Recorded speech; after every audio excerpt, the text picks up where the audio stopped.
Welcome back, children. Shall we read chapter 22? It's called Rita Talks to Elizabeth. Are you ready? Elizabeth went to the sand matron was just coming out smiling. How is Joan now? Asked Elizabeth. Much better, said matron. We shall soon have her out and about again. Now. Oh, good, said Elizabeth. Can I go in? Yes, said matron. You can stay for 20 minutes till afternoon school. Talk quietly and don't excite Joan at all. Elizabeth went in. She shut the door quietly behind her. Joan was lying in a white bed under a big sunny window, and Mrs. Townsend was sitting beside her. And is this Elizabeth? Asked Miss Townsend with a welcoming smile. Elizabeth went forward and shook hands, thinking that Miss Townsend didn't look very angry after all. She bent over and kissed her friend. I'm so glad you're better, Joan, she said.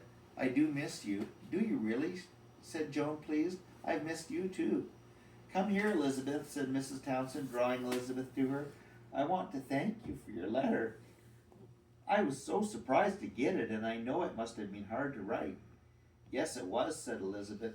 I was awfully afraid you would be angry with me when you got it, Mrs. Townsend. I meant to make Joan so happy on her birthday, and I didn't think she'd find out it wasn't you who sent the things. I know it was a silly thing to do now. Never mind, said Joan's mother. It has made things come out right in the end. Have they come right? Asked Elizabeth in surprise, looking from Joan to her mother. Very right, said Mrs. Townsend, smiling. Joan will tell you all we have said one day, and you will understand how they went wrong. But now I want to tell you that I'm very, very glad Joan has such a kind little friend. I know she will be much happier at Whitleaf now that she has you. It is so horrid to have no friends at all.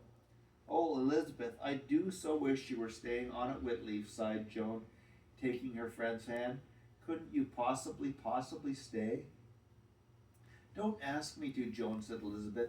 You know I've made up my mind to go, and it's feeble to change your mind once you've made it up. I've said I shall go, and if the meeting says I can, I shall go back to with my parents when they come to see me at half term. Do you think you will be able to come and see me at half term? Asked Joan, turning to her mother. Yes, I will, answered Miss Townsend. I hope by then that you will be up and about, and we will go to the next town and spend the day there, Joan. Oh, good, said Joan happily. It was the first time her mother had ever come to take her out at half term, and the little girl was delighted. I shall get better quickly now, so that I am ready for you at half term. A bell rang in school. Elizabeth got up quickly. That's my bell, she said. I must go. Goodbye, Mrs. Townsend, and thank you for being so nice about my letter. Goodbye, Joan. I'm so glad you're happy. I'll come and see you again if matron will let me. She ran off. Mrs. Townsend turned to Joan. She's a very nice child, she said. How funny that she should have been so naughty at first, and what a pity she wants to leave. She's just the sort of girl that Whitleaf School would be proud of. Elizabeth thought of Rita as she sat in class that afternoon doing her painting. I told Rita I would go to her as soon as I had an answer to my letter, she thought. Well, I haven't exactly had an answer, and yet I do know the answer because Mrs. Townsend came herself and told me. She wondered if she should go to Rita after tea. What should she tell her? She didn't know. She need not have worried herself. Miss Bell and Miss Best had sent for Rita that day and had told her about Elizabeth and her odd letter to Joan's mother. She spent the money her uncle gave her on buying that big birthday cake for Joan and other presents and cards, said Miss Bell. That is where the money went, Rita. But then why didn't Elizabeth say so? Asked Rita, puzzled. Because if she explained that, the school would know Joan's unhappiness at being forgotten by her mother, said Miss Best. If Elizabeth had been longer at Whitleaf School, she would have gone to you, Rita, or to one of the monitors she trusted, and would have asked their advice, but she has been here such a short time and is such a headstrong, independent child that she takes matters into her own hands and gets into trouble. All the same, she has the makings of a very fine girl in her, said Miss Bell. She is fearless and brave, kind and clever, and although she has been the naughtiest, rudest girl we have ever had, that only lasted for a little while. Yes, said Rita, I liked her almost from the beginning, although she has been very difficult. But she really is the sort of girl we want at Whitleaf. I'm afraid now, though, that she will go home, for we have promised that she shall if she wants to. You must send for her and have a talk with her, Rita, said Miss Best. She was supposed to come and tell you when she had an answer to her letter to Miss Townsend, wasn't she? Well, we know the answer now, and it is not an answer that can be explained fully to a school meeting. Have a talk with Elizabeth and then decide what to do. I think you will feel that although Elizabeth did wrong, the kindness that was at the bottom of it more than makes up for the upset she caused. Yes, I think so too, agreed Rita, who had been very interested in all that Miss Bell and Miss Bess had told her. She was glad to know that Elizabeth had spent the £10 on somebody else, glad that it was only kindness that had caused such a disturbance. She went out to look for Elizabeth. It was after tea. Elizabeth was running to see if Matron would let her sit with Joan again. She bumped into Rita around the corner. Good gracious, what a hurricane you are, said Rita. Her breath bumped out of her. You're just the person I want to see. Come to my study. Rita had a little room of her own, a study all to herself, because she was the head girl. She was very proud of it and had made it as nice as she could. Elizabeth had never been in it before, and she looked around in pleasure. What a dear little room, she said. I like the blue carpet and the blue tablecloth and the pictures and flowers. Is this your very own room? Yes, said Rita. William has one too.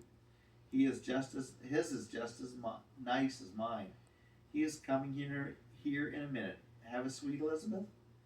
Rita took down a tin from her small cupboard and offered it to Elizabeth, who at once took a toffee. Elizabeth wondered what Rita and William were going to say to her. There was a knock at the door, and William strolled in. Hello, he said, smiling at Elizabeth. How's the bold, bad girl? Elizabeth laughed. She liked William calling her that, though she had hated the name not so very long ago. Elizabeth, William and I now know what you spent that £10 on and why you did it, said Rita, and we want to say that we quite see that you couldn't tell the meeting. And we shan't tell the meeting either, said William, sitting down in Rita's cozy armchair. But won't you have to, said Elizabeth in surprise. No, said William. Rita and I are the judges of what the meeting can be told and what need not be explained if we think best. We shall simply say that we have had a satisfactory answer and explanation, and that the matter is now finished. Oh, thank you, said Elizabeth. It wasn't really myself I was thinking of, you know. It was Joan. We know that now, said Rita. You tried to do a thing right in a wrong way, as Elizabeth. If you had been at Whitliff a little longer, you would have done things differently, but you haven't been here long enough. No, I haven't, said Elizabeth. I do see that I have learned a lot already, but I haven't learned enough. I wish I was wise like you, William. Like you and William. Well, why not stay and learn to be, said William with a laugh. You are just the sort of girl we want, Elizabeth. You would make a fine monitor later on. Me? A monitor? Cried Elizabeth, most astonished. Oh, I would never be a monitor. Good gracious. It may sound funny to you now, Elizabeth, said William, but in a term or two you would be quite responsible and sensible enough to be made one. I'd simply love to be a monitor and sit in a jury, said Elizabeth. Whatever would Mummy say, and Miss Scott, my old governess, would never believe it. She said I was so spoiled I would never do anything worthwhile. You are spoiled, said Rita, smiling, but you would soon get over that. What about staying on, Elizabeth, and seeing what you can do? I'm beginning to feel it would be nice, said Elizabeth, but I can't change my mind. I said I meant to go home at half-term, and I'm going to. It's only feeble people that change their minds and say first one thing another, then another. I'm not going to be like that. I wonder where you got that idea from, said William. I mean, the idea that it's feeble to change your mind once it's made up. That's a wrong idea, you know. Wrong, said Elizabeth in surprise. Of course, said William. Make up your mind about things by all means, but if something happens to show that you are wrong, then it is feeble not to change your mind, Elizabeth. Only the strongest people have the pluck to change their minds and say so, if they see they have been wrong in their ideas. I didn't think of that, said Elizabeth, feeling puzzled. Well, don't puzzle your head too much about things, said William, getting up. I must go. Think about what we have said, Elizabeth. The next meeting will be your last one if you are leaving us, and we shall keep our word to you and let you go if you want to. You can tell your parents when they come to see you at half term, and Miss Bell and Miss Best will explain everything to them. But we shall be sorry to lose the naughtiest girl in the school. Elizabeth left the study, her head in a whirl. She did like William and Rita so much, but she couldn't change her mind. She would be so ashamed to climb down and say she had been wrong. And that, kids, was chapter 22. You'll have to tune in again for chapter 23.